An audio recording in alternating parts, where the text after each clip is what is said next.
In this video, we're going to discuss how to use electronic payslips to pay your rent. You may be asking yourself, what is the electronic cash payslip? And that's a fantastic question. The electronic cash payslip offers a secure way for residents to pay rent and other charges with cash. We don't accept cash in office, so if you don't want to use the online portal or a handheld check, this is the best way to pay. Residents can reuse the same payslip each time they make a cash payment at a participating location. This way you don't need to request a new one each month when you're ready to make a payment. The Pay Near Me payslip will also preview payment instructions for all participating locations in your area. This way there's no confusion when you go to make your payment. This will make for a smoother process.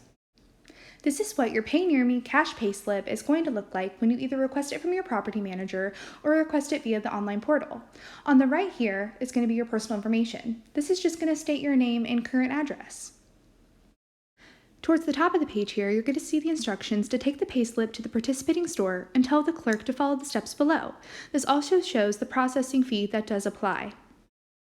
Taking a look at the left side of the page, you're going to see locations you can take the payslip, such as CVS, Casey's, Walmart, and even Walgreens.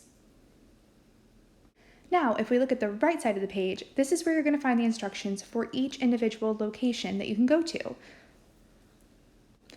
So as you can see, the Pay Near Me cash payslip is just another convenient way to make the payments that you need to make on a monthly basis. If you have any questions about the Pay Near Me cash payslip or would like to request one, please reach out to rentals@bridgestream.org, or you can call 937-259-9818 and speak to your personal property manager.